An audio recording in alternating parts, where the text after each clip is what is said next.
alihi wa sahbihi wa man tabi'ahu ila yaumiddin. Rabbi shrah li sadri wa yassir li amri wahlul 'uqdatan min lisani yafqahu qawli. Qala Allah Ta'ala, a'udzu billahi minasy syaithanir rajim. Bismillahirrahmanirrahim. Wal 'ashr innal insana lafi khusr illa alladhina amanu wa 'amilus shalihat wa tawasaw bil haqq wa tawasaw bis sabr. Teman-teman yang dirahmati Allah Subhanahu wa taala, puji syukur kepada Allah kita malam ini bisa ngumpul lagi di sini belajar bareng walaupun suasananya mungkin tidak terlalu serius seperti di dalam kelas. Niatin aja pertama kita duduk iktikaf di rumah Allah. Itu aja udah luar biasa pahalanya. Sehingga kalaupun misalnya kita duduk di sini terus dengerin tausiah nggak ngerti, tapi insya Allah ngerti karena tausiahnya nggak terlalu berat.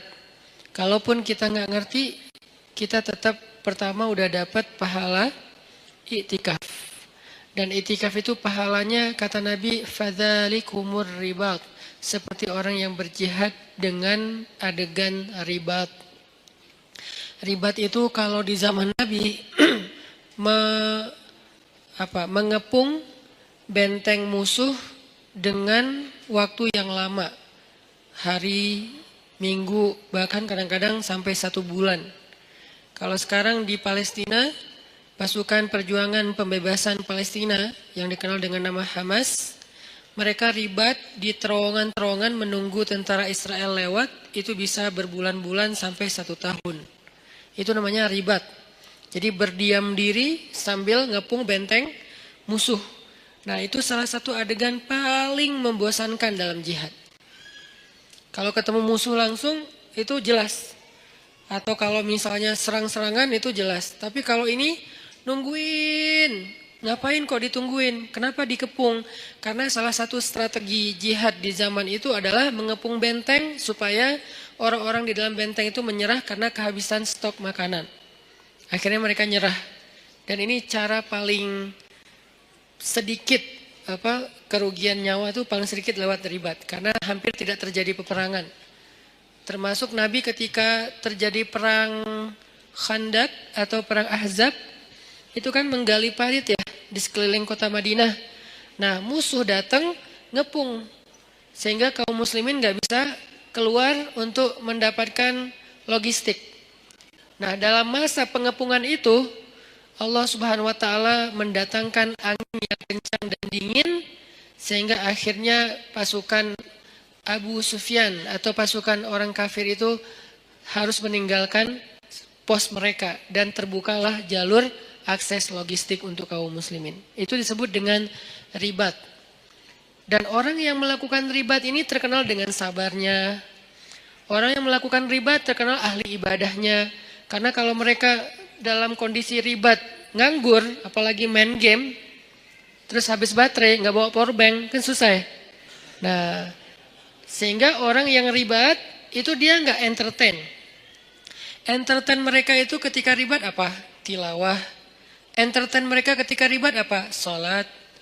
Karena sholat buat mereka itu entertain, hiburan kalau bahasa lebih sederhananya.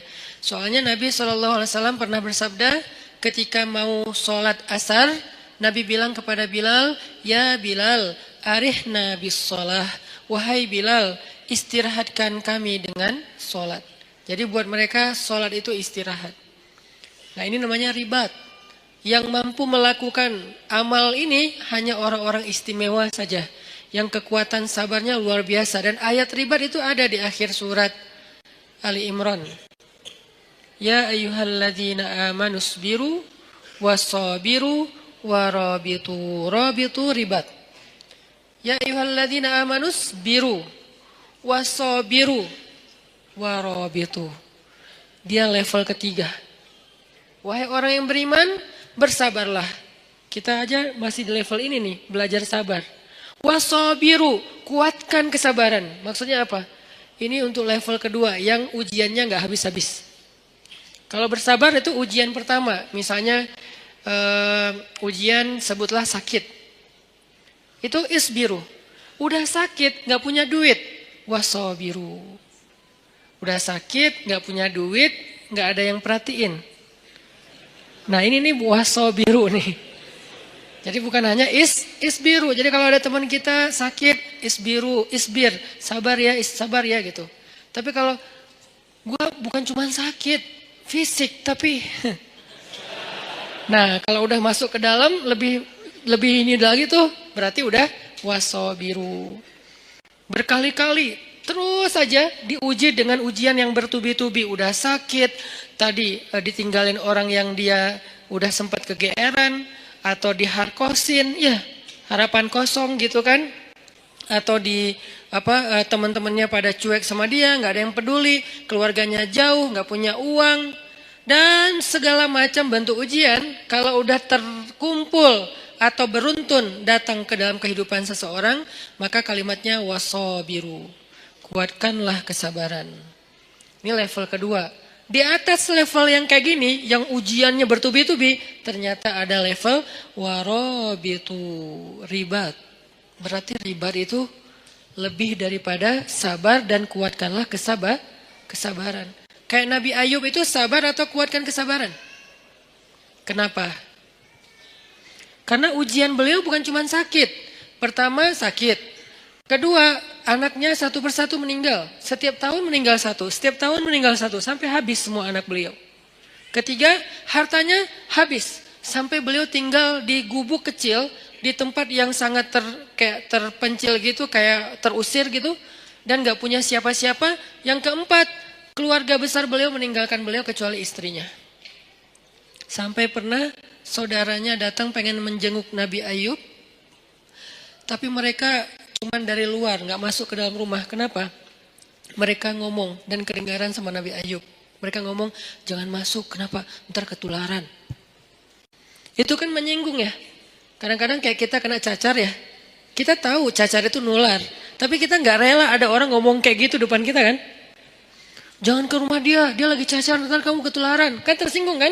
Walaupun itu nggak ada yang salah. Dia nggak ngegibah, dia nggak ngegibah sih. Salah, emang gibah sih itu mah. Karena definisi gibah sesuatu yang engkau bicarakan benar, tapi orang yang mendengarnya nggak nyaman, itu gibah. Kebenaran yang kita bicarakan, tapi orang yang mendengar itu objeknya nggak nyaman, sedih minimal kalau nggak sakit hati itu gibah. Ya berarti gibah. Nah ini kan kita nggak mau. Nah itu namanya wasobiru. Nabi Ayub dengan level yang udah luar biasa dahsyatnya ujian beliau disebut dengan kata-kata wasobiru. Tapi ribat di atasnya lagi, isbiru, wasabiru, warabitu.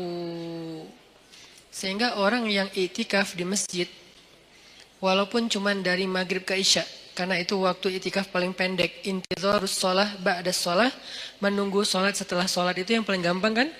Nunggu isya setelah maghrib. Yang paling capek nunggu subuh setelah isya. Ini Ramadan lah, Ramadan setahun sekali oke. Kalau nunggu zuhur dari subuh, kayaknya jarang. Karena kita rata-rata nggak nunggu, soalnya sibuk dengan kegiatan. Kalau dari isya sampai subuh juga jarang. Jadi paling gampang tuh nunggu isya setelah maghrib. Itu udah i'tikaf. Nah siapa yang melakukan itu, kayak sekarang kita nih, sambil santai, sambil dengar ceramah, dari maghrib sampai isya, pahalanya ribat. Bukan pahala sabar, bukan pahala sabir. Bukan isbir, bukan sabiru. Bukan. Tapi rabitu, ribat. Fadzalikumur ribat. Itu disebut dengan ribat kata Nabi. Arti itu disebut dengan ribat, pahalanya kayak orang yang berjihad fi sabilillah. Maka absyiru, berbahagialah ketika kita ada di rumah Allah. Nggak ada tempat lain yang dapat pahala kayak gitu. Walaupun yang lain boleh. Saya paling nggak suka ngebandingin dalam bahasa judgment. Kalau ngebandingin dalam bahasa motivasi, boleh. Contoh bahasa ngebandingin dengan bahasa judgment gimana? Di masjid berpahala, di yang lain itu dosa. Nah ini nih judgment. Kalau memotivasi, di masjid berpahala, yang lain juga nggak apa-apa. Karena kan area mubah dalam Islam itu luas banget kan? Apa hukum nongkrong di kafe? Haram. Siapa bilang haram? Lihat dulu kafenya gimana, dia nongkrongnya ngapain. Kalau dia lakuin dosa kayak berdua-duaan, oke, jadi bukan nongkrongnya tuh, khalwatnya. Kalau dia di situ kayak berjudi, berarti judinya. Kalau dia di situ misalnya kayak menggibah, berarti kumpulan gibahnya, perkataan yang sia-sianya. Tapi kalau dia nongkrong sekedar istirahat sebentar, sekarang namanya kafe, dulu namanya warung kopi. Kenapa di warung kopi boleh, di kafe nggak boleh? Lagi-lagi kayak kemarin. Kenapa bergaul boleh, gaul nggak boleh? Ya, kita terjebak dalam diksi. Warung kopi boleh, kafe nggak boleh. Padahal sama aja, cuman istilahnya beda. Tapi kan banyak kafe yang aneh-aneh. Allah alam, di Bandung sih banyak yang nggak aneh. Keren-keren lah, artinya kafenya masih standar. Jadi saya nggak mau menjudge bahwa yang selain di masjid sia-sia, yang selain di masjid dosa, yang selain di masjid ahli neraka. Ya nggak gitu juga kali ya. Tapi di masjid terbaik, itu udah pasti. Nggak boleh diragukan dan nggak boleh diperdebatkan. Kenapa? Karena sebentar aja di masjid pahalanya udah kayak jihad. Ada gitu tempat kayak gitu di luar? Ada. Di tempat orang sakit. Siapa yang datang ke rumah sakit atau ke rumah orang yang sakit, maka dia seperti berjalan di antara taman-taman surga. Seperti berjalan di antara taman-taman surga. Itu maksud Nabi itu sebaik-baik tempat di muka bumi itu masjid, maksudnya motivasi, bukan ngebanding-bandingin terus coret semua selain masjid, nggak gitu juga. Jadi buat teman-teman kadang ada yang nongkrong di mana, saya juga nongkrong. Nggak apa-apa, tapi masjid harus jadi tongkrongan favorit. Yang lain kayak gimmick atau tambahan-tambahan kayak bonus lah ya. Tapi tongkrongan paling favorit itu adalah nongkrong di masjid. Kalau ada yang nanya, di masjid kok nongkrong? Ya nongkrong itu bahasa Arabnya majelis. I'tikaf. I'tikaf itu artinya berdiam diri. Berdiam diri bahasa anak mainnya nongkrong. Ya, sama aja. Jadi ini terjemah. 1. Niatin i'tikaf. Niatnya gimana Ustadz? Saya i'tikaf. Udah selesai gitu. Nggak perlu ribet-ribet. Nggak perlu misalnya harus, cari dulu di googling, niat i'tikaf, boleh, nggak apa-apa pakai bahasa Arab, tapi kalau nggak ngerti bahasa Arab, an-niyah fil qalb, niat itu di dalam hati, ya nggak masalah juga, niatin aja, ya Allah saya lagi i'tikaf di rumah engkau, izinkan ya saya jadi tamu, diam sebagai tamu mah jangan terlalu macoh ya, loncat sana loncat sini, guling-guling, nah ini mah kalau di rumah kita ada yang kayak gitu gimana?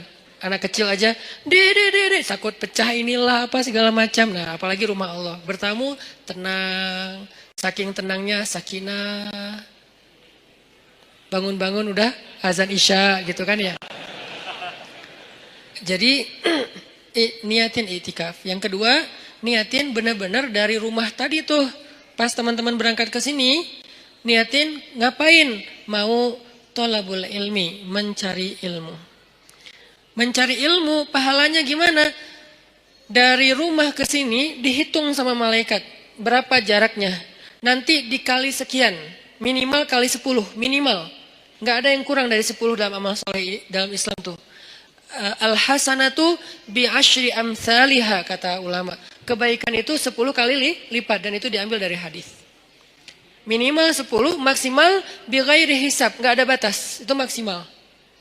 Sehingga kalau kita niatin datang ke sini pengen cari ilmu, selain tadi i'tikaf nongkrong di rumah Allah, karena rumah terbaik itu rumah Allah, saya senang aja demen banget nongkrong di rumah Allah, nyaman gitu, dapat rahmat dari Allah, nah itu udah keren. Satu lagi cari ilmu, sehingga jarak dari rumah ke tempat kita ini, ke masjid, nanti dikali sekian oleh malaikat, mudah-mudahan dikalinya ribuan. Kalau dikali 1000, misalnya jaraknya kalau dari rumah saya ke sini sekitar 1 kilo, berarti saya udah lebih didekatkan ke surga 1000 kilo. Jadi saya motong jalan ke surga 1000 kilo. Dari mana hitungannya Ustaz? Dari hisab. Dari padang mahsyar.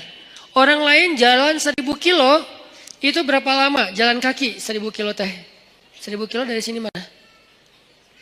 Sini Surabaya itu 700 kilo. Sini Surabaya balik ke Semarang. Nggak ada kerjaan. Dari sini ke Surabaya saya karena nggak tahu kalau Bali berapa ya. Dari sini ke Surabaya, balik lagi ke Semarang, kurang lebih lah ya 1000 kilo. Itu kira-kira kalau jalan kaki berapa lama? 2 minggu? Gimana tuh kalau jalan kaki? Capek. 2 minggu ya. Berarti sekali kita mencari ilmu, Allah menghemat jarak kita ke surga daripada mahsyar itu 2 minggu minimal. 2 minggu. Sehingga kalau misalnya kita dawam seminggu sekali kita cari ilmu dikali sekian ribu, berarti insya Allah sudah lebih cepat masuk surga 1 tahun, 2 tahun, 3 tahun, 100 tahun. Itu kalau dikali 1000, sedangkan Allah Maha Rahman, wa rahmati wasiat. Rahmat Allah itu luas sehingga bisa aja bighairi hisab, dikalinya bisa lebih dari 1000. Ini thalabul ilmi. Dan orang yang mencari ilmu itu dinaungi oleh malaikat. Tapi kalau lagi naik motor mencari ilmu jangan lihat ke langit. Malaikat mana ya? Gak usah. Karena pasti ada malaikat lagi naungin kita. Naungin itu gimana? Menaungi dengan rahmat, dengan doa. Ya Allah beri dia kasih sayangmu, ampuni dosa dia. Beri dia kasih sayangmu, ampuni dosa dia. Yang merasa banyak dosa, cari ilmu. Yang merasa banyak dosa, duduk dalam rumah Allah. Itu didoain terus-terusan oleh malaikat. Itu aja udah keren. Belum lagi yang lain-lain. Ada doa-doa yang niat-niat yang khusus. Ya terserah. Yang penting hasanah, kebaikan. Maka mudah-mudahan malam ini kita duduk di sini doang udah kemenangan. Kata Allah, ulaika ala hudam mir rabbihim wa ulaika humul muflihun. Ketika kita ala hudan berada di dalam jalannya Allah yang baik, yang benar yaitu di masjid cari ilmu, berarti muflihun, orang yang beruntung. Qad aflahal mu'minun. Dan seperti inilah harusnya kita menghabiskan usia kita. Terutama anak muda. Sehingga malam ini kita membahas tentang mager. Ini termasuk mager yang berpahala. Magernya di masjid. Gimana magernya? Nggak gerak. Santai. Ada tempat bersandar, bersandar. Tapi jangan rebutan tiang. Sedapatnya aja. Yang nggak dapat pun nggak masalah. Jangan berkecil hati. Nggak dapat tiang, jangan berkecil hati. Bisa di depan. Nanti hitungannya gimana Ustaz? Mana yang lebih utama ketika kita hadir dalam kajian ilmu? Duduk dekat tiang atau duduk dekat Ustaz? Tergantung. Kalau capek banget cari tiang. Kita harus berlapang dada dengan semua kondisi orang ya. Nggak boleh kita menjudge. Jangan-jangan yang cari tiang tuh kayaknya nggak ada niat banget nyari ilmu. Belum tentu. Kita mungkin kalau secapek dia bahkan datang juga enggak. Dia masih mending udah datang walaupun bersandar di tiang. Yang penting jangan sampai pagi, udah sampai beres taklim pulang. Ini artinya teman-teman bahwa ini termasuk diantara cara menghabiskan waktu yang paling berkah tuh. Duduk di masjid, dengerin ilmu, salah satunya, bukan satu-satunya, karena kebaikan itu banyak banget. Nah, sesuai dengan judul kita, itu kaitannya dengan wal asr ya, demi masa, innal insana lafi khusr. Manusia itu dalam kerugian illalladzina amanu wa amilus solihat wa tawasaw bil haq wa tawasaw bis sabr. Kecuali orang yang secara yakin dia orang yang beriman, secara zahir dia orang yang beramal soleh, dan secara mental dia orang yang secara sosial dia orang yang bergaul dalam bentuk wa tawasaw bil haq wa tawasaw bis sabr. Itu orang yang beruntung. Tapi saya bicara tentang memanfaatkan waktu dengan baik. Saya mau membawa kita ke sebuah hadis Nabi SAW tentang 7 golongan yang mendapatkan naungan Allah pada hari ketika tidak ada naungan kecuali naungan Allah. Sab'atun yudhilluhumullahu fi dhillih yawma la dhilla illa dhilluh. Dan dari 7 golongan ini kita nggak akan bedah satu persatu. Kita ambil satu aja, nomor 2. Kalau nomor 1 apa? Imamun adil. Imam yang adil. Imam yang adil ini siapa? Pasangan Ustadz. Bukan. Itu imam hidup. Imam yang adil. Imam yang adil itu maksudnya pemimpin. Pemimpin yang adil. Jadi dalam Islam itu pemimpin baru disebut benar itu bukan hanya soleh sendiri. Jadi kalau ngelihat pemimpin, jangan ngelihat dia rajin tilawah. Itu urusan dia dengan Allah. Itu personal. Dia rajin tahajud. Itu personal, walaupun itu keren. Tapi baru disebut dengan rasyidin, orang yang lurus ketika dia adil. Dalam Islam itu kalau ngomongin pemimpin itu rata-rata yang dibahas adalah kerjanya adil kepada rakyatnya. Bukan, oh itu pemimpin terbaik, kenapa? Ahli qiyamul lail. Bukan itu babnya. Kalau qiyamul lail bab abid, bab seorang yang ahli ibadah. Rajin tilawah, bab hafiz qari, bab orang yang menjaga Al-Quran. Bab apa lagi? Umrah, itu bab mu'tamir, orang yang memakmurkan Masjidil Haram. Tapi kalau babnya imam, amir, apalagi istilah yang lain, maka yang diambil dari dia itu adalah keadilannya. Apakah dia adil terhadap rakyatnya? Kenapa kok adil? Karena adil ini universal. Dia bukan pemimpin bagi umat Islam saja, tapi dia pemimpin bagi semua orang yang ada di dalam tempat wilayah tanggung jawab dia. Ada muslim, ada non-muslim. Apakah dia berlaku adil kepada siapapun? Adil di sini dengan makna yang sebenar-benarnya. Bukan subjektif, diinterpretasi sesuai dengan kepentingan. Bukan, dengan makna yang sebenarnya. Nah yang kedua, sebelum kita salat isya. Yang kedua, yang paling penting malam ini akan kita bahas. Syabun nasya'a fi ibadatillah. Pemuda yang tumbuh dalam ketaatan kepada Allah Subhanahu wa taala. Pertanyaannya, siapakah pemuda? Apakah kita masih termasuk pemuda? Kemudian apa yang dimaksud dengan tumbuh dalam ibadah kepada Allah? Saksikan episode setelah salat Isya. Barakallahu fiik.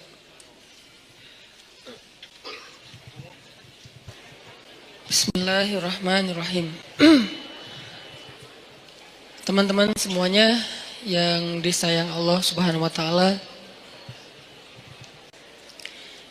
Tadi kita membahas tentang niat kita hadir ke sini, dan itu juga salah satu di antara amal solih dan kebaikan yang kita dapatkan hanya dengan sekedar duduk di masjid.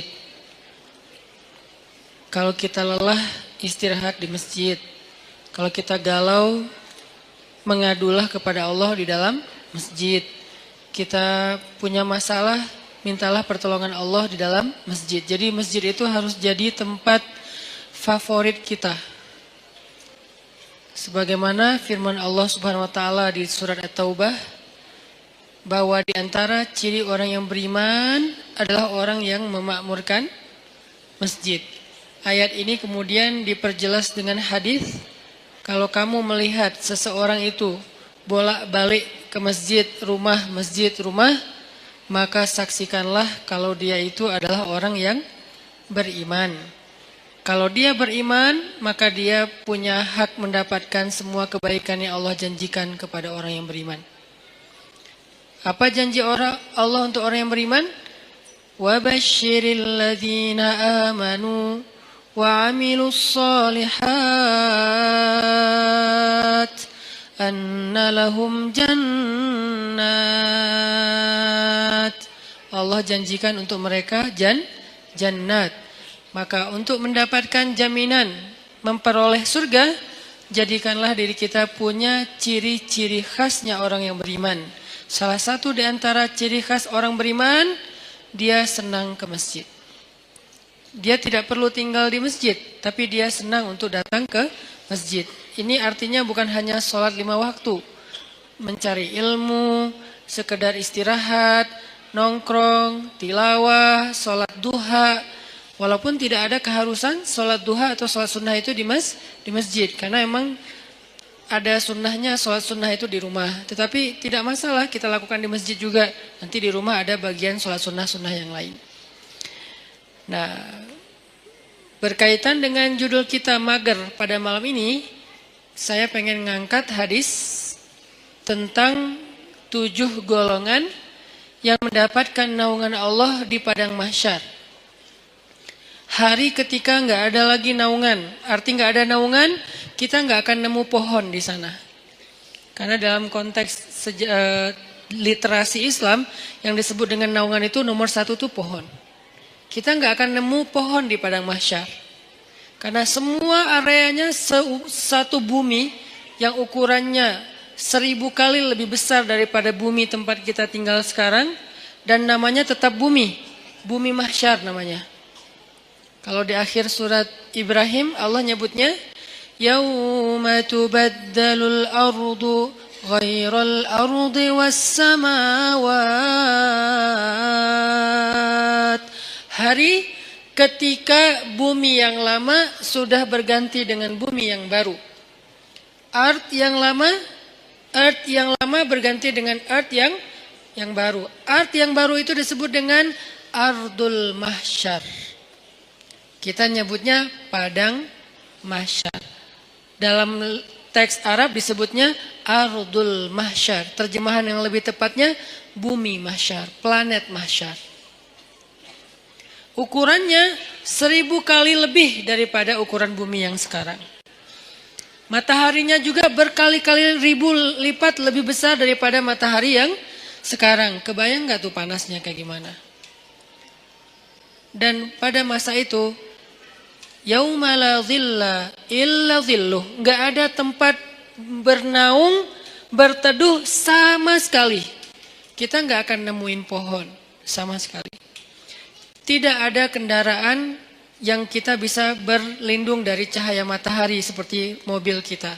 Kalau orang Arab kendaraannya onta, terus di atas onta itu ditaruh semacam tenda gitu kan ya. Itu udah gak ada. Kalau dalam konteks modern, mobil. Gak ada rumah tempat kita berteduh dengan ruang ber-AC. Sama sekali gak ada. Semua tempat itu panas. Kalau di bumi sepanas apapun kita masih bisa nyari minimarket ya buat ngadem. Kita bisa nyari pohon, kita bisa mencari payung, kita bisa pakai topi, kita bisa dipayungin sama dia. Masih banyak cara gitu untuk berteduh dari matahari. Pertama mataharinya nggak panas-panas amat, keduanya banyak tempat berteduh. Gak kebayang di padang mahsyar, matahari entah berapa kali lebih panas daripada sekarang, dan kemudian buminya juga tidak ada sama sekali kehidupan, tandus, setandus-tandusnya. Itu hari yang paling luar biasa, melelahkan. Coba teman-teman renungkan, ingat-ingat ya, dalam hidup kita pernah gak ngejalanin satu hari yang capek banget di luar rumah? Capek banget di luar rumah. Kalau buat saya pengalaman kayak gitu tuh terjadi pas lagi haji, hari Jumat, haji besar. Saya jalan malam nih, begitu matahari terbenam, jalan dari Arafah ke Muzdalifah. Jalan ke Muzdalifah, sampai di Muzdalifah itu jalan padahal cepat sebetulnya, dekat, tapi karena crowded banget, akhirnya macetnya bukan oleh kendaraan, macet oleh manusia. Kalau di Indonesia, Bandung, Jakarta kita sering macet kendaraan, ini macetnya tuh manusia. Sampai berhenti, tapi manusia. Coba, kalau berhenti kendaraan masih mending, bisa pakai motor, bisa jalan kaki lebih cepat naik mobil daripada naik mobil. Ini orang tapi macet, berhenti. Sampai di Muzdalifah itu udah tengah malam. Padahal kalau normalnya paling juga sejam. Sampai Muzdalifah tengah malam. Muzdalifah langsung tepar di atas tanah, istirahat sebentar karena emang ada sunnahnya bermalam di Muzdalifah, tapi kita nggak mungkin bermalam penuh karena ngejar, karena macet, jadi kita kondisional. Istirahat sejam 2 jam di atas tanah, tidur, bangun tidur, milihin kerikil untuk lontar jamarat, jalan lagi ke Mina. Sampai di Mina udah subuh.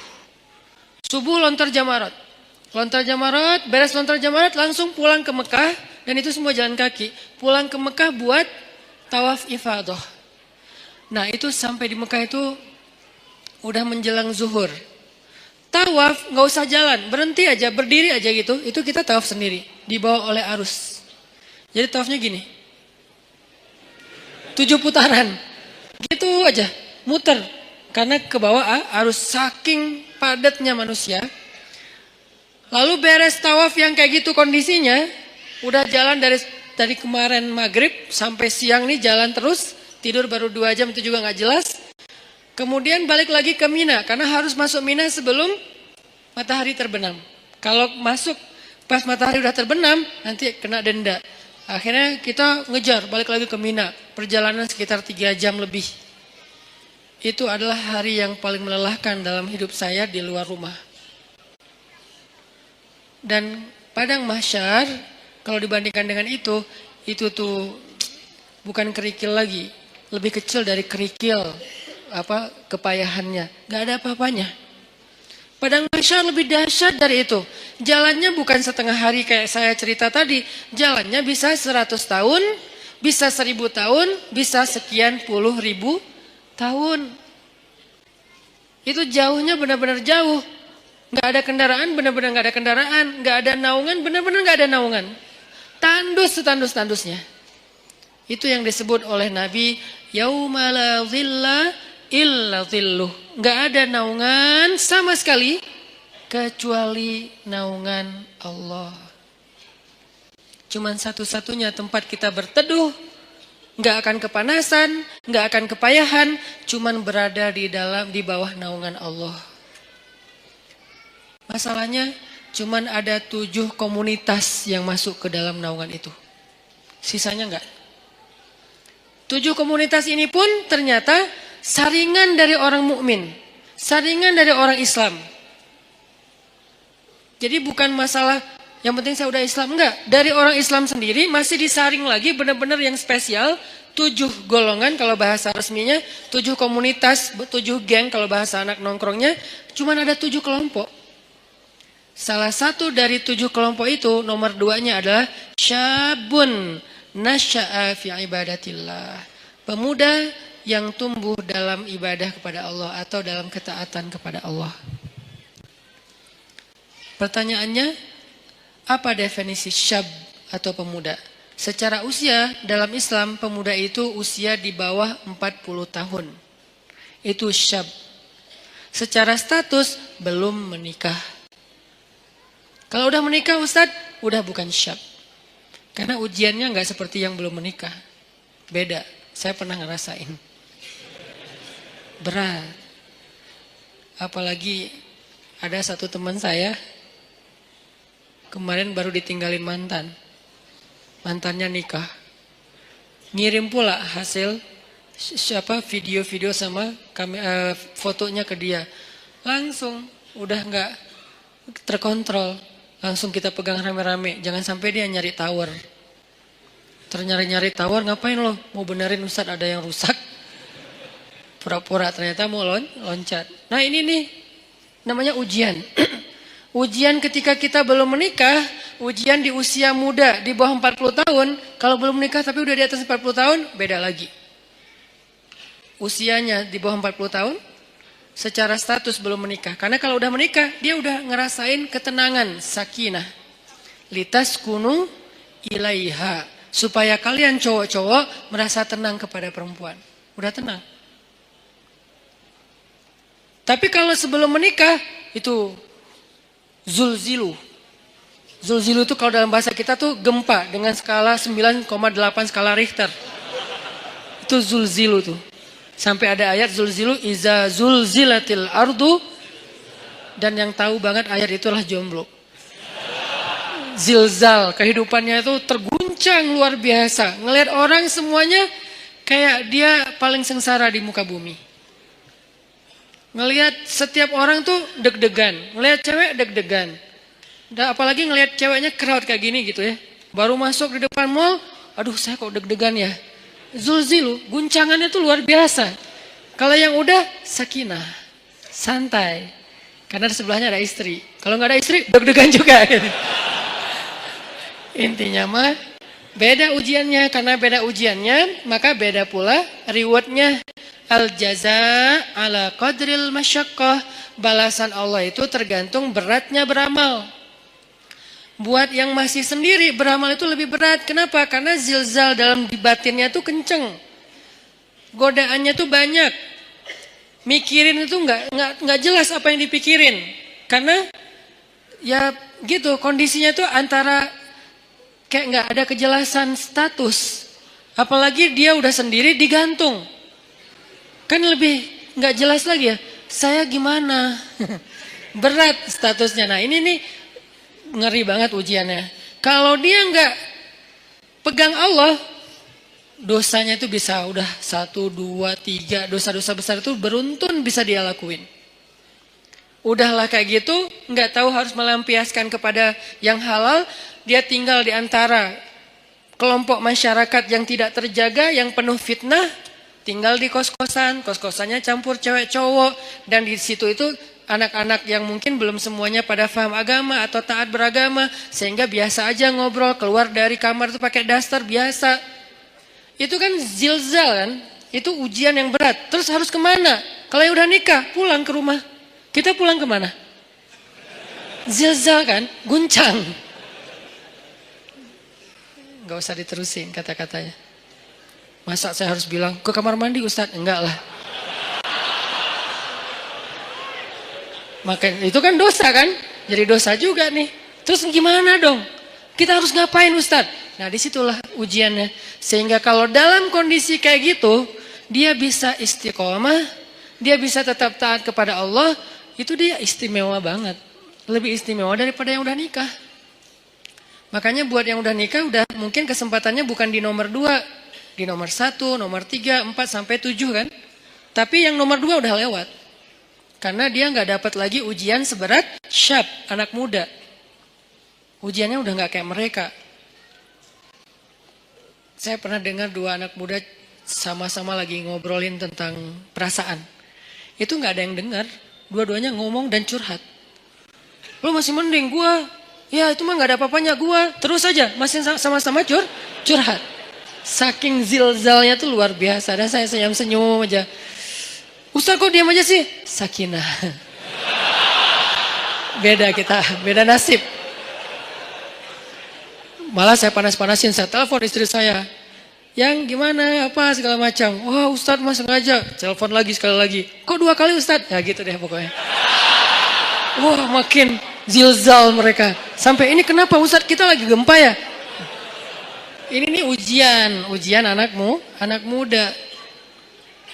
Makanya karena diuji kayak gini, akhirnya ya kalau dia bisa tetap istiqomah, konsisten, komitmen dengan batasan syariat, maka dia istimewa di sisi Allah. Dan juhdun, pengorbanan dia untuk menjaga diri dalam kondisi yang berat kayak gitu, itu yang Allah hargain nanti di padang mahsyar. Kesini wahai anak-anak muda, kumpul-kumpul. Yang mengikuti jejak Yahya alaihissalam, yang mengikuti jejak Maryam radhiyallahu anha. Karena mereka 2 simbol, satu lagi Yusuf alaihissalam. 3 simbol anak muda yang di masa mudanya banyak godaan. Yusuf digoda, Yahya digoda, Maryam digoda. Tapi istiqomah tidak berbuat dosa sampai Allah menentukan kebaikan setelahnya. Kebaikan Yusuf akhirnya menikah juga. Kebaikan Yahya akhirnya syahid. Kebaikan Maryam akhirnya diberikan anak tanpa punya suami. Allah menentukan nasib yang berbeda-beda. Tapi semasa mereka diuji, 3-tiganya itu simbol dari istiqomah. Benar-benar istiqomah. Keren banget tuh 3-tiganya. Maryam saking istiqomah, hampir gak kenal cowok dalam hidupnya. Hampir gak kenal cowok dalam hidupnya. Yusuf saking istiqomah, itu digoda sama cewek di dalam ruangan. Dan ceweknya itu bukan cewek biasa. Bukan hasil editan pas ketemu kok beda. Enggak. Ini cewek benar-benar cantik. Enggak diedit, emang benar-benar cantik. Dan insya Allah semua ada di sini. Daripada mereka tiba-tiba pulang satu persatu ntar ya. Kok sepi di atas? Sebel sama Ustadz. Ini cewek benar-benar cantik. Cantiknya itu diakui. Jadi kayak Miss Mesir lah. Bertahun-tahun dia dapat piala Miss Universe malah, bukan Miss Mesir lagi. Itu cantiknya cantik beneran. Sampai direkam kecantikannya di dalam banyak riwayat. Dan dia udah nutup pintu, manggil Yusuf ke kamar, beresin kamar kotor. Datang aja Yusuf dengan polosnya. Bawa kemoceng, bersih-bersih. Pas sudah masuk kamar, ditutup pintunya dari dalam, dikunci. Ceweknya datang ke Yusuf, itu cewek ditaksirin, dikecengin semua orang cowok-cowok yang ada di Mesir. Semua berandai-andai seandainya saya jadi suaminya. Yusuf sekarang ada di dalam kamar berdua sama cewek itu. Yusuf juga bukan cowok biasa. Semua cewek se-Mesir juga, seandainya saya istri Yusuf, seandainya saya. Jadi dua nih selebgram Mesir. Maksudnya semua orang tertarik kepada mereka, saking keren-kerenah. Cowoknya keren, ceweknya kerenah, dua-duanya keren lah. Ini dua orang yang keren nih berkumpul di satu ruangan, dikunci, dan ceweknya tuh rawadathu. Rawadat itu ngegodain. Gimana Ustaz? Nggak usah diimajinasikan. Cukup kayak gitu aja pokoknya. Dipanggil mungkin, tapi nggak sampai berbuat dosa ya. Dipanggil atau ya kesini wahai Yusuf, aku mencintaimu, nggak ada siapa-siapa, kamu nggak usah khawatir, aku akan rahasiakan apa yang terjadi hari ini di sini dan segala macam. Wah itu udah luar biasa. Wahammat bihi, dia tuh bergairah kepada Yusuf dan Yusuf normal. Kalau nggak normal nggak ada ujian. Maaf saya nggak tertarik sama cewek, nggak ada mas, nggak ada ujian. Jadi nggak perlu diteladanin kan, karena dia tidak wajar. Tapi Yusuf ini normal. Apa dalil bahwa Yusuf normal? Wahamma biha. Makanya kalau kita baca Quran tuh tafsirnya tuh yang detail, kata demi kata. Wahammat bihi, wahamma biha. Yang ceweknya bergairah kepada Yusuf, yang Yusuf juga bergairah kepada cewek tersebut. Sama-sama bergairah, sama-sama tertarik. Tiba-tiba Allah tunjukin burhan, muncul wajah Yakub di depan Yusuf. Yakub dalam keadaan ekspresi sedih, gini aja. Gitu ekspresi Yakub. Sedih banget Yusuf sampai kayak gini. Jangan sampai ayah bakal kecewa banget kalau kamu sampai ngelakuin ini. Buat apa ilmu yang ayah ajarin selama ini? Buat apa pengorbanan ayah selama ini? Kamu lupa dengan semua nasihat ayah seolah-olah ya. Tapi dalam bentuk film yang kayak 3D banget. Dan itu ada di depan muka Yusuf, disebut dengan istilah burhan kalau dalam teks ayatnya. Burhan itu tampil wajah Yakub dengan wajah sedih. Langsung Yusuf lupa sama cewek itu, lari, ditarik dari belakang. Saking kencengnya narik, sampai sobek bajunya. Banyak pelajaran sih dalam adegan ini. Salah satu pelajarannya itu tentang parenting. Tentang cara ayah mendidik anak sampai muncul burhan itu gimana. Nanti di kesempatan lain lah kita bahas. Saya dulu pernah ngisi satu materi tentang parenting. Saya cuma membahas burhan aja. Gimana caranya seorang ayah bisa ngedidik anak sampai kebayang wajah ayahnya itu ketika dia mau bikin dosa. Itu namanya udah sampai ke level burhan. Sehingga dia misalnya mau nyontek pas lagi ujian. Aduh kalau ketahuan sama ayah saya pasti dia kecewa banget. Bukan dimarahin, gak takut dimarahin. Tapi takut ngecewain. Pasti ayah kecewa banget gak jadi deh. Itu burhan tuh. Gimana sampai ayah bisa menampilkan imajinasi itu di benak anak kalau bukan dengan kasih sayang yang dalam banget. Gak bisa dengan paksaan, harus dengan kasih sayang dalam.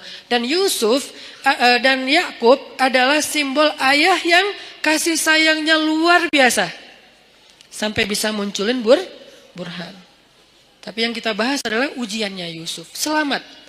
Ini nih baru disebut dengan syabun nasya'a fi ibadatillah. Tumbuhnya itu dalam keadaan taat kepada Allah. Dan ukuran taatnya apa Ustadz? Ukuran taatnya adalah tinggalkan dosa. Kalau bahasa di bio saya, sedikit dosa. Kok pakai kata sedikit? Enggak punya dosa Ustadz? Enggak boleh kita bilang enggak punya dosa. Arti sedikit dosa itu adalah dosanya yang tinggal yang kecil-kecil aja. Yang besar tinggalin. Yang kecil kenapa kok masih ada? Karena nggak sengaja, lupa. Itu kan ada pasti sisa ya. Nggak mungkin nggak. Kalau kita bilang nggak punya dosa, namanya kultus diri sendiri. Kata Allah, la tuzakku anfusakum huwa a'lamu bimanittaqo. Janganlah kalian menganggap diri kalian suci. Nggak boleh. Makanya saya bilang banyak main, banyak manfaat, banyak pahala, sedikit dosa. Itu pakai hasil renungan. Jadi bukan kok sedikit dosa. Harusnya kan nggak punya dosa. Nggak bisa. Cuma Nabi SAW yang nggak punya dosa. Sisanya sampai Abu Bakar juga punya dosa. Cuman dosa beliau sudah diampuni oleh Allah. Karena solehnya luar biasa. Kalau kita, sebagian udah diampuni, sebagian lain mungkin belum. Karena belum bertaubat benar-benar dengan nasuha. Tapi usahain tinggalkan dosa. Kita cukup ninggalin dosa aja. Itu tuh udah jadi syabun nasya'a fi ibadatillah. Kalau ibadah Ustadz, ibadah yang wajib itu udah pasti. Karena kalau kita ninggalin yang wajib berarti dosa. Gimana dengan ibadah sunnah, tahajud, puasa sunnah, tilawah, itu bonus. Jangan sampai kita mendahulukan yang sunnah atas yang wajib dan melakukan yang haram. Itu udah salah rumusnya. Ada orang tahajud rajin, tapi dia nggak bisa jaga lisan. Ada orang tahajud rajin, tapi dia nggak bisa jaga pandangan. Yang disebut dengan syabun nasya'a fi ibadatillah dalam konteks hadis tadi, dia usahain sedikit mungkin dosanya, tinggalin dosa. Terutama dosa-dosa yang berhubungan dengan godaan di masa muda. Kalau teman-teman bisa istiqomah dalam urusan ini, urusan perasaan, urusan pergaulan yang paling berat, urusan entertain yang berlebihan, karena entertain itu ada yang masih wajar, ada juga yang berlebihan. Urusan apa lagi? Dosa-dosa maksiat seperti minum, kemudian pakai drugs dan seterusnya, atau mungkin the new drugs itu pornografi dan seterusnya. Ini bisa ditinggalkan. Udah sampai kapan Ustaz batasannya? Antara dua batasannya. Batasan status berarti menikah, batasan usia berarti 40 tahun. Kalau udah lewat 40 tahun, insya Allah ujiannya nggak seberat di bawah 40 tahun. Kalau kita bisa jaga diri di masa itu, pergaulan, perasaan gimana Ustaz? Jangan terlalu mudah jatuh hati kalau belum halal. Ustaz itu kan nggak disengaja, jangan diikutin. Kadang-kadang dia emang nggak disengaja, munculnya itu dari setan. Yuwaswisu fi sudurinas. Ih, cantik ya. Udah jangan diterusin, jangan dibahas. Begitu kita sekali klik, udah kita dibahas, maka itu jadi sebuah episode. Jadi episode yang panjang dan endingnya air mata dan penyesalan. Biasanya. Jangan dibahas. Ustaz membahas, kan ini nasihat. Saya nggak lagi ngebahas bab-bab yang detail kayak gitu. Karena saya ini ngomong based on pengalaman ya. Karena semua kita pernah merasakan masa-masa muda yang gejolak tadi, zilzalnya, guncangannya kenceng banget. Itu tuh kalau ada kayak gitu jangan diterusin. Jangan berpikir ada orang yang dia nggak punya pacar berarti dia nggak normal. Enggak, dia normal. Cuman dia nggak menerusin. Emang dia nggak pernah kepikiran kayak apa tertarik dengan seseorang? Tertarik kalau dia normal. Cuman nggak diterusin, nggak mau dibahas, nggak mau diingat-ingat. Caranya dia menyibukkan dirinya dengan hal-hal yang positif. Bisa proyek sosial, bisa juga spiritual. Proyek sosialnya bantu orang, bikin proyek-proyek yang sifatnya healthcare kayak atau kemanusiaan kayak atau apalah, atau proyek yang sifatnya spiritual ya kayak ke masjid, itikaf, tilawah, mumpung masih muda, ya udah gua ikut program hafal Quran. Itu menyibukkan diri biar nggak sempat kepikiran yang kayak gitu-gitu. Kan kalau udah ngafal Quran habis semua tuh energi pikiran kita buat ngafalin Quran. Ya udah paksain aja diri kita datang ke sebuah lembaga penghafal Quran yang udah kayaknya mungkin paling nyaman, ada banyak. Mungkin kalau di Pemuda Hijrah ada teras tahfiz gitu ya. Datang, siapa yang daftar? Saya sungguh-sungguh pengen daftar. Udah bisa baca Quran? Belum. Ya udah mulai dari baca Quran dulu. Ya udah saya daftar tahsin, belajar tahsin. Sibukkan. Udah sibuk kayak gitu nggak sempat kepikiran lain. Kalau masih kepikiran berarti kurang sibuk. Kalau masih kepikiran berarti kurang sibuk. Cari lagi sampai sibuk. Sampai nggak sempat mikir. Itu baru namanya nasya'a, tumbuh. Jadi kalau kita bedah kata demi kata, syabun artinya tadi udah jelas pemuda. Sekarang nasya'a itu tumbuh. Artinya tumbuh itu menghabiskan waktu. Arti tumbuh menghabiskan waktu, menghabiskan usia, menghabiskan harinya. Berarti daily activity-nya apa? Daily life-nya itu apa? Kita sibukin daily life kita dengan semua yang membuat kita nggak sempat mikirin dosa. Gimana caranya? Pilih dari 3 kesibukan secara value-nya. 1, menyibukkan diri dengan yang wajib. Gimana menyibukkan diri dengan yang wajib Ustaz? Sholat 5 waktu, biar sibuk ke masjid. Kalau nggak ke masjid kan nggak terlalu sibuk ya. Tinggal wudhu, sholat di tempat kita berada. Jadi kan nggak terlalu sibuk kan. Tapi kalau biar sibuk, takes time dan lumayan effortnya lebih, wudhu ke masjid. Terus sampai di masjid, insya Allah auranya beda tuh ketimbang kita di tempat kita doang. Ini saya nggak ngomongin hukum, saya ngomongin motivasinya, fadlnya, keutamaannya. Apa? Ditasji' kalau dalam bahasa Arabnya. Ditasji' kepada kebaikan. Sibukkan, nasya'a itu menyibukkan diri dengan sesuatu yang membuat pertumbuhannya itu semuanya atau enggak semuanya pun mayoritasnya positif. Daily life kita tuh mau diapain? Yang wajib ibadah misalnya, yang wajib orang tua misalnya, berbakti sama orang tua. Itu udah lumayan tuh ngambil waktu kita. Jadwalin. Kalau misalnya kita ngerantau, telepon, WA. Jadwalin kalau kita dekat sama orang tua tuh datang ke orang tua, ada waktu bersama dengan orang tua ngapain gitu. Keluarga kalau dengan orang tua plus dengan adik kakak atau apa. Pokoknya keluarga ini silaturahim kan. Kalau bahasa lebih ini lagi, silaturahim jalin, sibukkan dengan yang wajib. Ustadz, yang wajib udah sholat 5 waktu, telepon orang tua. Tilawah sehari minimal 2 lembar. Minimal, itu wajib. Di atas itu sunnah. Sejuz, normalnya, idealnya sejuz. Minimal 2 lembar lah sehari. Udah Ustadz, masih banyak waktu kosong. Yang sunnah. Sibukkan dengan yang sunnah. Yang sunnah apa? Ya tadi, kalau ibadah yang sunnah, sifatnya sholat sunnah, puasa sunnah, tilawah tambahan dari target 2 lembar, apalagi zikir. Ustadz, nggak semua yang sunnah saya sanggup sekaligus. Karena kan kita nih bukan orang yang keren-keren amat ya Ustadz. Oke, nggak apa-apa. Nggak, yang wajib 10%. Oke? Yang sunnah 20%. Masih sisa berapa? 70%. Habiskan buat yang mubah, boleh. Karena yang wajib dalam kehidupan kita kan nggak banyak kan sebetulnya. Yang sunnah lebih banyak dari yang wajib. 20%. Atau yang wajib 20%, yang sunnah 30%. 50%-nya mubah. Arti mubah apa? Enggak berpahala, tapi juga enggak dosa. Dia enggak berpahala, tapi juga enggak dosa. Emang boleh Ustaz? Ya boleh lah.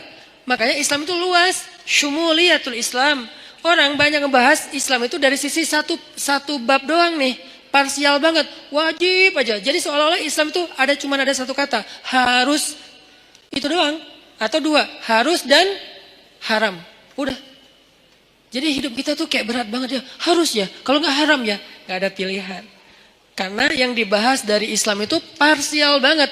Cuman bagian kecil. Sementara ada bagian yang begitu luas dalam kehidupan kita 24 jam. Itu nggak dibahas. Yang dibahas yang wajib. Ke masjid, ke masjid, ke masjid. Tapi kan kita nggak tinggal di masjid kan realitasnya.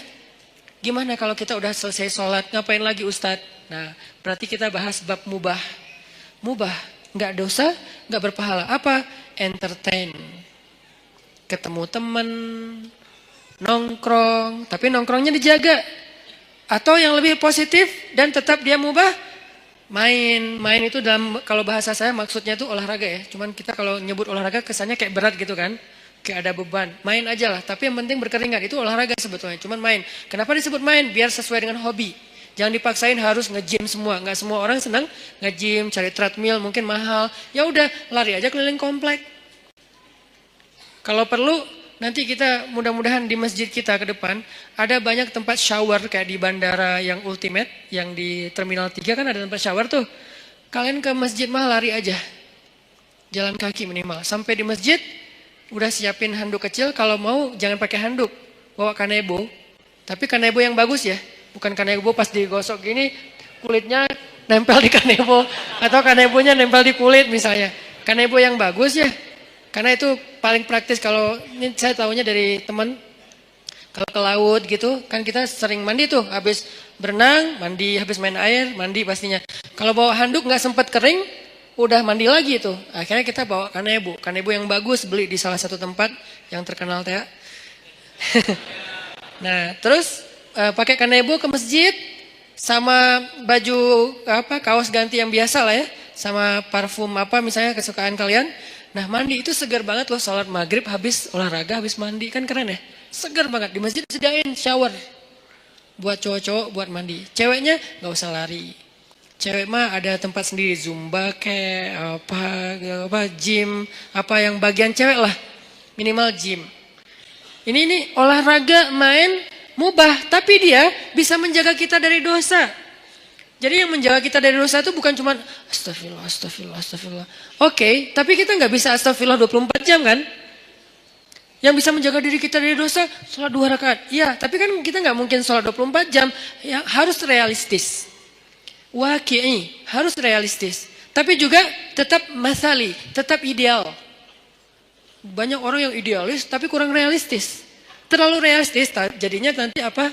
Memudah-mudahkan, tasayyub. Makanya dalam Islam tuh nggak boleh kita terlalu idealis, perfeksionis, disebut dengan takalluf. Nggak boleh juga terlalu realistis sampai melupakan idealisme, disebut dengan tasayyub. Ada takalluf, ada tasayyub. Dua-duanya nggak boleh dalam Islam. Yang benar wasatiyah, dia proporsional. Proporsional, nggak boleh takalluf. Kenapa nggak boleh takalluf? Allah sendiri yang bilang, la yukallifullahu nafsan illa wus'aha. Allah tidak mentakallufkan, tidak membebankan. Artinya takalluf itu terlalu membebani diri. Jangan juga tasayyub yang terlalu meringan-ringankan masalah. Semua jadi boleh. Maka bermainlah di tengah. Di tengah di sini maksudnya bukan terombang-ambing, bukan, proporsional. Yang wajib dilakukan, tapi kan tetap nggak mungkin 24 jam wajib. Yang sunnah dilakukan, tapi itu bonus-bonus. Maka sebagian besar usia kita itu ternyata dihabiskan untuk porsi yang ibahah, yang mubah. Apa dalilnya? Salah satu dalilnya adalah kaidah fikih. Al-aslu fil asya ibahah.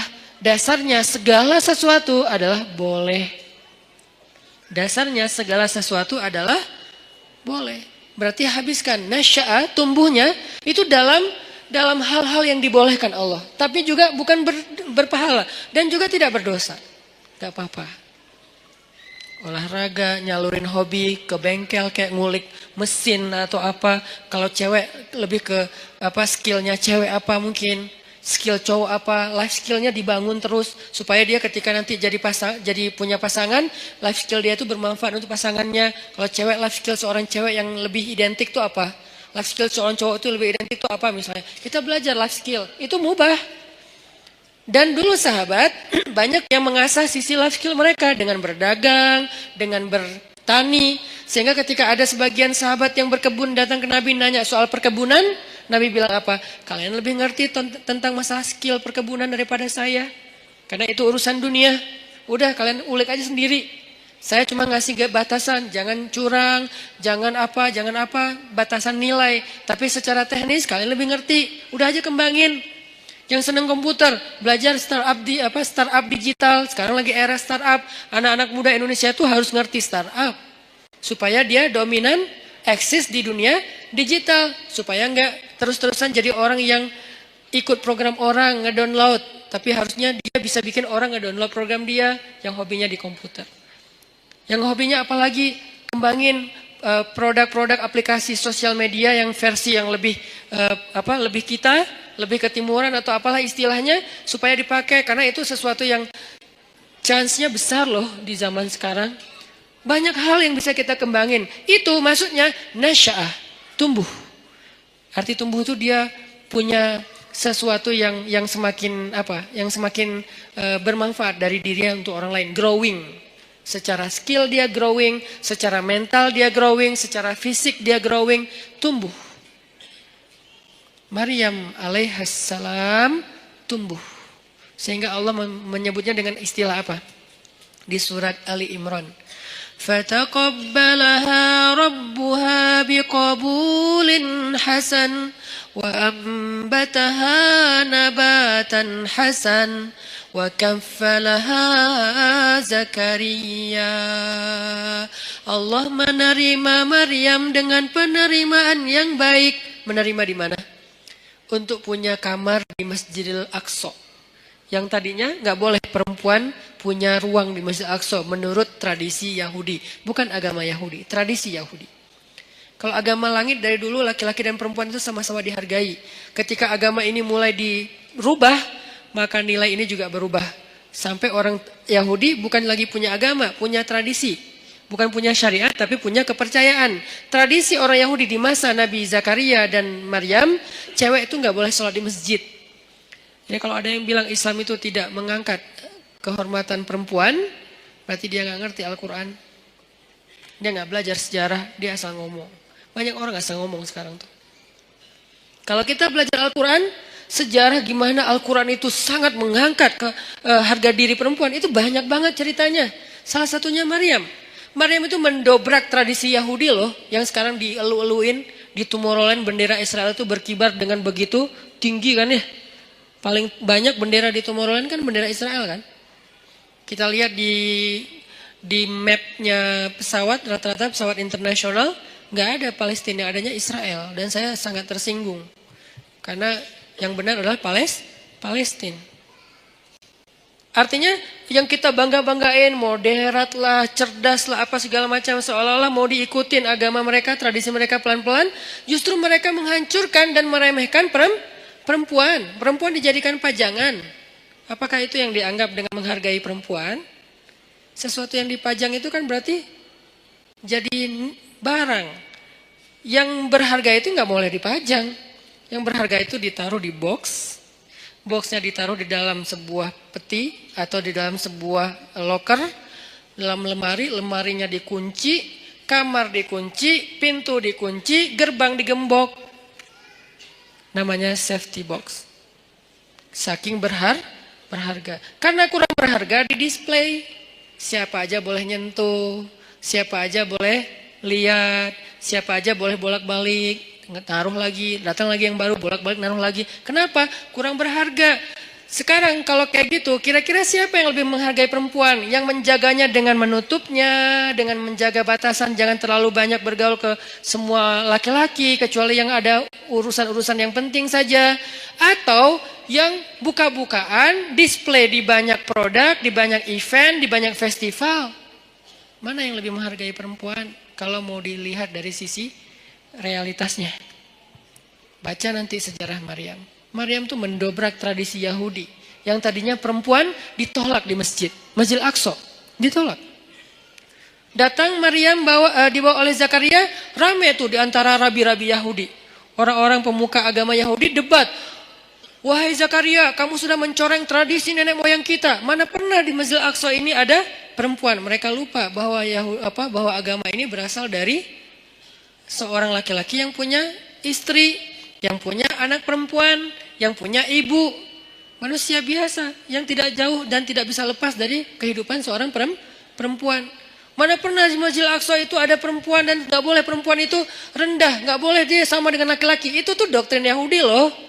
Perempuan itu rendah sehingga dia tidak boleh diberikan hak yang sama dengan laki-laki. Perempuan itu hina, jadi nggak boleh masuk ke masjid yang mulia. Laki-laki doang yang mulia dan boleh masuk. Itu tradisi Yahudi sebelum datangnya Maryam. Datang Maryam, Allah takdirkan namanya pun Maryam. Dan tahu arti Maryam? Khadimah. Maryam itu artinya pelayan masjid. Itu arti Maryam. Saya memberi nama anak saya dengan kata Maryam, berharap dia melayani agama. Makanya saya kasih nama Maryam. Jadi saya tahu asal-usul nama itu, sehingga saya bangga dengan nama Maryam. Bukan, pasaran Ustadz, biarin aja. Pasaran mungkin namanya, tapi sejarahnya gak pasaran. Coba cari sejarah seperti Maryam, ada gak yang nomor 2? Gak ada, cuma ada 1. Sejarah orang kayak Maryam, ada 2-nya gak? Gak ada, cuma ada 1. Yang sekeren itu. Kalau ada sejarah yang lain, beda cerita. Khadijah, keren, beda cerita. Fatimah, keren, beda cerita. Asiyah, keren, beda cerita. Tapi yang kayak Maryam, gak ada, cuma 1. Yang paling kerennya, dahsyatnya luar biasa. Bahkan di antara 4 perempuan sempurna ini, sebagian ulama berpendapat Maryam nomor 1-nya. Jadi saya kasih nama Maryam, saya berharap ya Allah, kelak mudah-mudahan anak saya ini Maryam menjadi khadimah lidinik, menjadi pelayan untuk agamamu. Arti melayani agama, dia memperjuangkan agama dengan potensi yang dia miliki. Maryam, makanya takdirnya bernama Maryam khadimah di Masjidil Aqsa. Akhirnya debat adu dalil. Setelah adu dalil kalah nih rabi-rabi karena memang mereka bukan nabi kan, ngelawan Zakaria yang nabi, yang cerdas, yang bijaksana. Akhirnya Allah berfirman, "Fataqabbalaha Maryam biqabulin hasanin." Allah menerima Maryam dengan penerimaan yang baik. Maksudnya Allah memuliakan Maryam. Berubahlah tradisi Yahudi sejak saat itu. Sejak Maryam masuk ke Masjid Al-Aqsa, perempuan-perempuan Yahudi mulai boleh masuk ke Masjid Al-Aqsa. Alasannya, tuh Maryam boleh, masa kami nggak boleh? Akhirnya boleh. Ini sejarah gimana agama-agama langit yang ditutup dan disempurnakan dengan Islam sangat menghargai perempuan. Tapi kan banyak laki-laki muslim tidak menghargai perempuan. Itu namanya human error. Bukan sistemnya yang error. Bukan syariatnya yang error. Orangnya yang error. Dan dia tidak mewakili Islam. Dia mewakili dirinya sendiri. Akhirnya Maryam tinggal di situ. Lalu ada kalimat wa ambataha nabatan hasana. Lalu dia tumbuh di sana dengan pertumbuhan yang baik. Nah, ini yang berkaitan dengan tema kita. Tumbuh dengan pertumbuhan yang baik. Bisa nabata, bisa nasya'ah. Kenapa untuk Maryam pakai kata nabata? Malam ini agak sedikit banyak ngulas tafsir ya. Kenapa Maryam pakai kata nabata tidak nasya'ah? Sedangkan hadis tentang pemuda tadi nasya'ah, tumbuh. Kalau Maryam nabatan wa ambataha nabatan hasanan. Kenapa nabata? Karena Allah pengen menghargai Maryam dengan istilah apa? Tumbuhnya pakai istilah bunga. Bunga itu nabata. Makanya jadi bahasa Indonesia nabati. Tumbuh-tumbuhan. Kan saya dulu ngajar bahasa Arab. Lumayan lama. Jadi saya tahu banget bahasa Indonesia itu banyak banget nyerap dari bahasa Arab. Sehingga kalau kita mau bilang anti Arab segala macam, kita lupa sejarah tentang berdirinya negara dan terbentuknya bahasa kita sendiri. Bahasa kita itu dibentuk oleh ulama. Buktinya banyak bahasa Arab di dalam bahasa kita. Banyak banget, 80%-nya bahasa Arab. Bahkan bahasa Sunda sebagiannya bahasa Arab. Ya, kalau saya pergi ke Kalimantan tuh saya bilang, kalian tahu nggak Katulistiwa itu bahasa apa? Bahasa apa Ustaz? Sanskerta? Bukan, bahasa Arab. Khatul istiwa. Khat artinya garis, istiwa artinya lurus. Garis lurus yang membentang di bumi. Kita nyebutnya bukan khatul istiwa, katulistiwa. Karena kita nggak bisa bilang kha, jadilah ka. Katulistiwa. Kita nggak boleh lupain sejarah. Cuman ini nggak perlu jadi perdebatan. Karena di sini nggak ada ruang debat, saya sampaikan. Tapi di sosmed saya nggak mau ngomong kayak gini. Debat, nggak penting. Tapi ini bagian dari taskif kita. Nabatan. Allah tuh pengen menghargai Maryam, maka disebut dengan nabatan. Bahasa kita nabati, artinya tumbuh-tumbuhan. Tumbuh-tumbuhan di sini artinya bunga. Maryam itu kata Allah, kamu itu bunga wahai Maryam. Kamu itu bunga. Makanya fitrah perempuan senang bunga. Jangan kasih kaktus tapi. Kan bunga Ustaz. Jangan. Atau jangan juga yang bunga apa yang di Bengkulu teh? Rafflesia. Keren ya? Emang keren, tapi bukan untuk dihadiahin ke cewek. Kamu, kenapa sih kamu?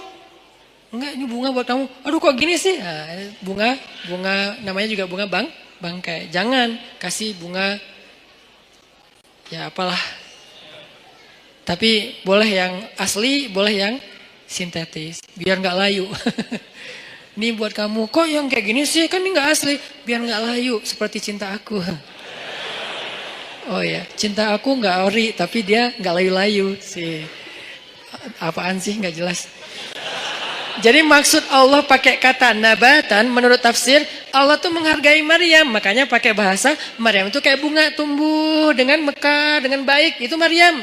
Tapi korelasinya dengan pembahasan kita, Maryam itu tumbuh dan tumbuhnya dalam bi'ah solihah namanya. Apa arti bi'ah solihah? Lingkungan yang baik. Berarti pelajaran kedua tentang tumbuh yang bisa nanti dapat naungan di padang mahsyar, biar kita termasuk orang yang gak mager adalah cobalah cari bi'ah solihah, carilah lingkungan yang baik. Kalau gitu kita gak boleh gaul sama orang yang gak baik, boleh. Tapi kita jadi ada dua, ada kebutuhan kita, ada lebih ke share-nya kita. Kita kalau mau sharing, mau giving, mau berbuat baik, cari orang yang belum baik untuk kita ajak baik bareng. Tapi kita sendiri juga belum baik-baik amat. Sehingga kita butuh yang mengajak kita lagi nih. Semua orang saling mencari dua itu tuh. Satu project untuk dia beramal soleh dengan mencari teman-temannya yang belum hijrah, ajak hijrah. Tapi kalau gaulnya sama itu doang, lama-lama kita lemah. Cari juga bi'ah solihah yang bisa ngajak kita, yang bisa ngingetin kita. Watawasau bil haq, watawasau bis sob. Bi'ah solihah namanya. Cari pertemanan. Gimana cari? Ini lebih ke teknis ya. Gimana cara cari teman yang bisa jaga iman kita? Karena kata Nabi, almar'u ala dini khalili, seseorang itu agamanya tergantung temannya. Cari, serius nyarinya, kepoin. Jadi kalau belum halal nggak usah nyari orang yang mau dipacarin, mending cari orang yang mau disahabatin. Sahabatnya dunia akhirat, yang nanti di padang mahsyar dia nanya kita, ya Allah, kemana sahabat saya yang dulu ikut taklim bareng? Kemana sahabat saya yang sering ngingetin tahajud? Kemana sahabat saya yang ini? Kata Allah, dia di pintu neraka. Bentar lagi mau masuk tuh. Ya Allah, saya bersahabat karena engkau dengan dia di dunia. Selamatin dia, boleh gak saya tarik dia supaya gak masuk neraka? Ya Allah, saya selamatin. Boleh, cari aja. Langsung dia kejar ke neraka. Nyari secepat mungkin dia ke pintu neraka. Ngomong ke malaikat, dia sahabat saya yang ini di mana orangnya? Itu tuh bentar lagi mau dimasukin. Sini, jangan masuk dulu. Akhirnya dikeluarin. Ada apa? Kamu sahabat saya? Iya, kita kan dulu bareng ke TSB. Emang masih disebut Ustaz istilah-istilah kayak gitu? Masih. Apa yang kita rasain di dunia itu masih kita sebut. Dan gak diganti istilahnya loh. Kita masih ngomong kayak gini banget kita ngomong. Kita kan Rabu malam sering ikut taklim bareng kan? Iya. Dan seringnya kita di depan halaman kan? Iya. Kenapa? Karena kita nungguin yang lain pulang nanti kita boncengin, bayar. Boleh lah. Yang penting dia pernah ke masjid bareng. Ya udah, terus apa gimana nih? Allah memberi izin saya untuk menyelamatkan kamu dari neraka. Masuk. Nah, ini orang kayak gini harus dicari. Dia tuh nemenin kita di dunia dan akhirat loh. Lebih penting daripada pacar. Kecuali pacar halal. Kalau pacar halal udah gak ada lah yang bisa dibandingin ya. Udahlah terbaik itu mah. Tapi kalau ini mah beda project. Pacar halal kan untuk membahagiakan kita ya. Kalau ini untuk menyelamatkan kita. Bukan membahagiakan. Mungkin dia gak akan ngebahagiain kita. Jangan berharap kita bahagia bareng dengan dia. Aneh. Ustaz saya udah bahagia dengan dia. Aneh ya.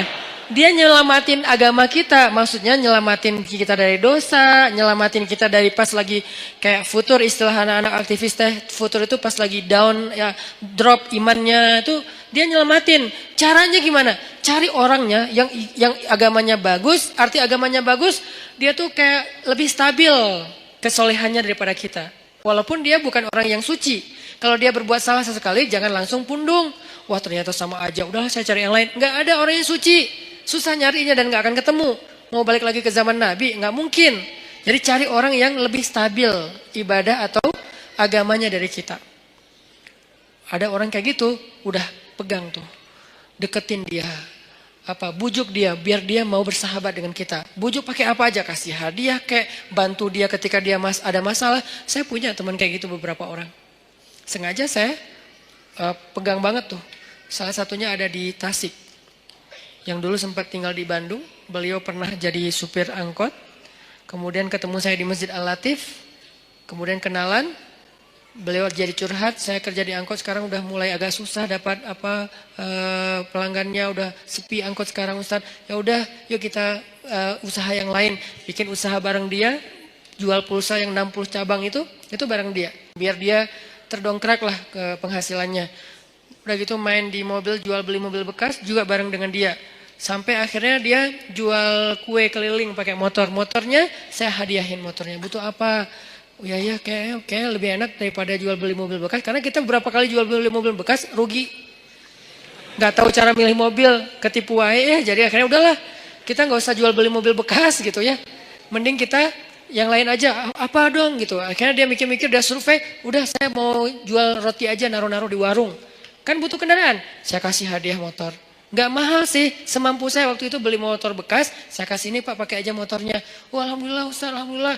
Doa, nah doain ini yang saya nunggu-nunggu nih. Semoga Ustaz rezekinya bertambah dan segala macam. Benar, langsung Allah buktikan. Semoga makin bahagia, benar. Langsung, suamiku keren banget sih. Gitu. Itu tuh kan yang paling berharga ya, dihargain cewek kan. Itu tuh benar. Jadi dia saya jaga. Dia akhirnya mungkin karena ya Allah yang lebih tahu yang terbaik.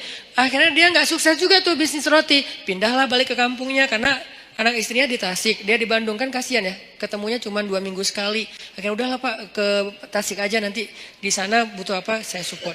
Di Tasik dia jual sayur pakai motor yang tadi saya kasih. Terus mau buka warung, bantuin buka warung. Kenapa? Saya pengen dia ingat saya. Setiap kali dia punya masalah. Sehingga kelak ketika saya punya masalah di akhirat, dia yang akan bantu saya. Di dunia, kalau dia punya masalah, saya bantu dia. Di akhirat, saya punya masalah, dia bantu saya. Itu prinsip saya tuh. Karena saya tahu ibadah dia. Dia pernah nginap di rumah saya waktu masih di Cimahi.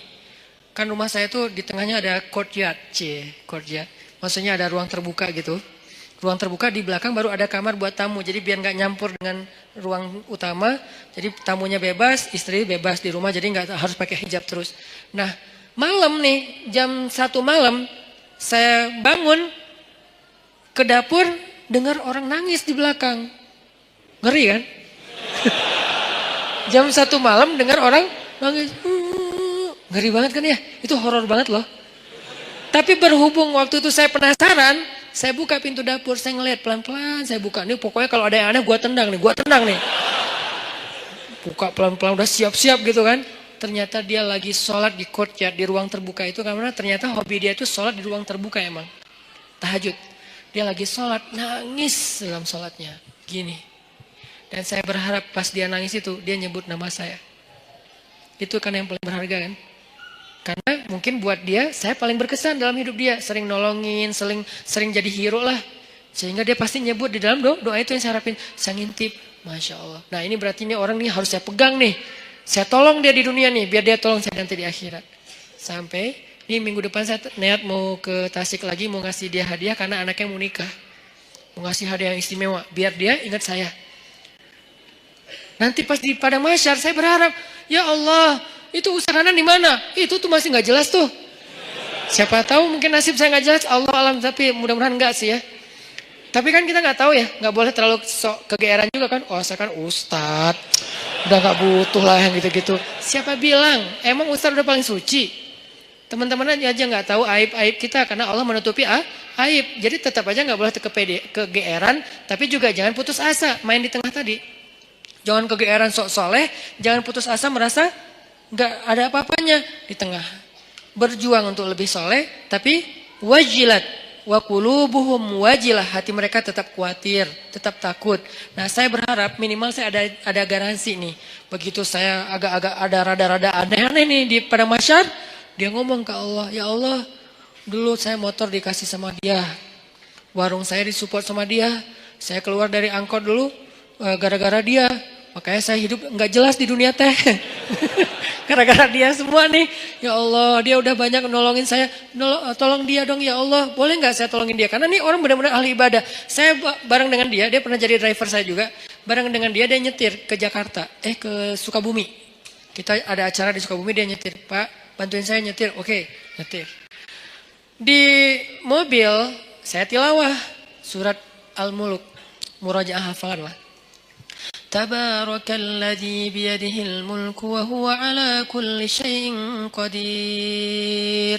Wa laqad zayyana as-samaa'a ad-dunya bimasabih wa ja'alnaha rujuman lisyayatin wa a'tadna lahum 'adzabas sa'ir. وللذين كفروا بربهم عذاب جهنم وبئس المصير. Itu yang lagi nyetir nangis terisak-isak. Saya aja yang tilawah nggak nangis. Kan aneh kan? Pas yang lihat, aduh nangis juga. Masa saya yang baca nggak nangis, dia aja yang dengerin nangis gitu kan? Cepet banget air matanya berlinang. Berarti kan hatinya bersih. Berbaik sangka ya. La nuzaki ahadan Allah. Kita nggak menganggap seseorang suci di depan Allah, tetapi kita berbaik sangka. Hatinya bersih, lebih bersih dari saya. Makanya dia lebih mudah nangis daripada saya. Sabar banget sama anak-anak tuh, megang banget dia, luar biasa pokoknya. Nah ini nih saya pegang nih orang nih, nggak boleh jauh. Butuh apa? Saya support. Butuh apa? Saya harus punya kelebihan sedikit harta biar kalau ada dia butuh apa-apa saya pasti ngasih. Cuman itu yang bisa saya lakukan. Karena kalau fisik nggak bisa bantu dia fisiknya lebih kuat. Kita bikin mukhayam tuh di Ciwidey, bikin mukhayam anak-anak pemuda hijrah. Becek-becek, kita lagi berhenti istirahat dulu mau bangun tenda, dia bangun sendiri tuh. Dia cangkul semuanya. Pokoknya nih kita nyebutnya dia itu ini istilahnya tuh Hulk. Kayak Hulk tenaganya, kuat banget. Malam di gunung, di leweng, kita lagi kemah-kemahan gitu nggak jelas. Malam-malam jam 1 malam kan kita mau tahajud nih. Turun ke sungai kan. Yang pertama di sungai udah mandi tengah malam tuh dingin-dingin di Ciwidey dia. Datang-datang. Kita yang lain tunggu teman. Baru turun ke sungai bareng. Jangan sendiri-sendiri gitu kan. Dia mah kita lagi nunggu yang lain, bangun. Pura-pura ngebangunin teman, padahal nggak berani turun. Bangun. Udah mau jam 1 bentar lagi kiam. Bangun. Pas kita udah pada bangun, dia datang. Hah, Pak, kok segar banget? Habis mandi Ustaz. Di mana? Di sungai. Ustaz saya anterin. Saya pura-pura gengsi gitu dong ya. Nggak usah, bisa sendiri gitu. Tapi dia maksa, saya curiga. Sampai sekarang saya tahu kenapa dia maksa nganterin saya. Karena dia baru ngelihat sesuatu di bawah. Makanya dia maksa, dia khawatir. Dia sayang banget sama saya, dia kayak khawatir gitu. Jangan, ntar Ustaz diganggu atau apa. Ustaz saya anterin. Nggak usah Pak, nggak usah. Udah Bapak, kan udah selesai wudhu kan. Ya udah, tahajud aja duluan. Saya nyusul, saya bilang. Nggak usah. Dalam hati saya, anterin dong. Ngeri nih. Kan itu tengah hutan. Siapa tahu ada yang lewat putih-putih. Ayat kursi saya hilang. Tiba-tiba hafalan saya apa ya? Udah hafal lupa gitu kan. Aduh ngeri banget gini. Pak Ustaz saya anterin. Nggak usah. Anterin. Akhirnya maksa dia duluan. Dia pas saya wudhu di bawah di sungai itu dia kayak was-was banget. Saya perhatiin kok dia was-was gini ya. Terus pas kita udah naik, yang lain pada datangnya rame-rame. Jadi dia udah rame tuh. Besok-besoknya saya tanya. Dia bilang udah gak apa-apa Ustaz gak apa-apa. Tapi saya yakin sampai sekarang dia pasti ada sesuatu. Makanya dia maksa banget. Gak pernah dia ekspresinya kayak gitu. Karena saya kenal dekat sama dia. Tapi dia gak pernah sekuatir itu sama saya. Ini bukan nakut-nakutin ya. Tapi emang menakutkan sih, ngeri. Jadi maksudnya teman-teman intinya adalah itu tuh cara kita nyari bi'ah solihah. 1, 2, 3. Kalau ada 40, targetnya 40. Kenapa 40 Ustaz? Hadis. Kalau seseorang meninggal dunia disolatkan oleh 40 orang solih, dijamin terbebas dari azab kubur, api neraka, pasti masuk surga. 40 dengan kualitas kayak dia, itu gak gampang loh nyarinya. Bukan 40 orang, 40 orang soleh. Yang solehnya secara zahir kita lihat. Dan kita gak bisa ngelihat yang batinnya. 40 orang. Mulai dari 1, 2. Dan orang kayak gitu tuh jangan cuma kenal. Kalau cuma kenal, nanti di akhirnya juga cuma kenal. Kamu kenal? Kenal. Gitu doang. Sampai bersahabat, sampai dia sayang sama kita. Makanya saya tuh walaupun dia udah di Tasik, kalau di rumah ada apa-apa, saya bilang, Pak, saya mau pindahan. Oh iya Ustaz, subuh dia datang tuh. Saya pernah tuh mobil saya, dia benerin rem. Cuman dia karena mungkin dia kayak otodidak ya, salah ngebenerin remnya. Malah ngelok gitu. Dia benerin rem mobil saya, karena sebetulnya saya bisa naruh di di yang resmi ya, dealer resmi. Cuman karena saya kayak ngerasa pengen nyari alasan buat ngasih ke dia. Saya nggak mau ngasih dia tanpa ada kerjaan biar menghargai dia kan. Jadi saya kayak udahlah rem mobil aja deh. Cari-cari apa nih yang bisa diinin. Pak benerin rem mobil udah habis, udah aus gitu kan. Cari dia sama dia rem mobil. Sebenarnya rugi buat saya karena kenapa? Lebih bagus di dealer kan. Cuman kayak sayang aja gitu sama dia. Benerin. Saya pikir ya aman-aman aja nih. Karena dia orang kuat banget. Saya pernah mobil yang dulu yang kita jual beli mobil. Mobilnya mesinnya turun mesin. Kebayang gak turun mesin? Itu ngerjain sendiri. Satu pakai dongkrak, satu pakai tangan. Satu sebelah sana pakai dongkrak, sebelah sini pakai tangan. Sebelah kiri turunin mesin. Itu tuh orang benar-benar Hercules tuh. Sebelah sana, karena dongkraknya cuma ada satu pakai dongkrak, sebelah sini ditahan pakai tangan, turunin pelan-pelan mesinnya pakai tali gitu, udah turun, dipasang lagi pakai baut. Itu sebelah tangan semua dikerjain sama dia. Itu ngeri banget tuh orang. Jadi kalau saya mau bantu dia dari fisik nggak mungkin. Saya bantu dia dari doa, dia doanya lebih panjang. Saya bantu dia mungkin hanya sedikit dengan kebutuhan finansial dia. Akhirnya saya bayarin, dia benerin rem mobil. Ternyata salah masang. Saya jalan di jembatan Surapati tuh ngelok. Tuk gitu, tiba-tiba ngelok. Untung bukan di tol. Kalau di tol kan bisa ngejungkir kan. Untuk kecepatan ya sekitar 60 atau 40 gitu ngelok. Ngelok di atas jembatan, saya telepon, Pak ini remnya kenapa ya? Dia di Tasik. Malam, jam 9 malam. Pak ini rem kenapa kok bisa ngelok gini? Aduh Ustaz salah, kayaknya ada yang salah. Saya sekarang ke Bandung. Dia mau ke Bandung aja tuh naik motor. Beneran jam 11 malam udah di Bandung. Padahal saya bilang jangan saya panggil montir aja datang ke tempat saya biar dibenerin di sini atau diderek deh. Jangan. Ya udah ditutup telepon tetap datang. Jam 11 malam datang. Ada apa lagi saya kejadian di sini tuh. Ini buat saya kenapa saya yakin banget megang dia. Ada apa aja dia datang. Subuh-subuh datang. Jam 2 malam datang. Kalau di dunia aja kayak gini dia belain saya. Gimana di akhirat. Supaya dibelain segitunya. Kita harus modal dikit lah. Modalnya apa? Bisa modal dengan tenaga kita, dengan perhatian kita. Kalau ada kelebihan rezeki, dengan rezeki kita. Apa aja deh, pokoknya modal. Dapat 1. Saya baru dapat 3. 3 apa 2 lah. Pokoknya kurang dari 5 lah. Orang kayak gitu. Yang udah mau care banget sama saya di dunia. Dan saya berharap nanti kayak gitu care dia buat saya di akhirat. Kumpulkan 40 orang. Kalau bisa dapat, begitu kita meninggal, saya yakin insya Allah kalau nggak ada halangan yang darurat banget, saya meninggal nih, dia pasti datang dari Tasik sholatin saya. Dan saya berharap ada 40 orang kayak dia sholatin saya. Mudah-mudahan di antara orang itu adalah semua teman-teman yang ada di sini. Aman lah udah akhirat saya tuh. Mungkin ada 1.000 orang, 2.000 orang yang sholatin kita. Pasti ada 40 orang mudah-mudahan ya yang soleh banget. Ya udah aman udah. Nggak ada azab kubur insya Allah. Dikubur tenang-tenang aja. Kiamat kapan ya? Kiamat kapan ya? Gitu. Karena orang yang baik amalnya kan pengen cepat kiamat kan. Di dunia kan pengen lama. Kiamat sudah dekat. Jangan ngomong gitu ah. Kalau di kubur, please ya Allah, tiup sangkakalanya, pengen cepat gitu, pengen masuk surga. Ini namanya bi'ah solihah, mencari pertemanan yang baik. Kayak gitu teknisnya. Yang terakhir, fi ibadatillah. Kalimat fi ibadatillah ini artinya dalam hal yang tidak berbuat dosa. 1, pemuda yang banyak godaan, yang penting istiqomah. Yang kedua, cari lingkungan, tumbuh.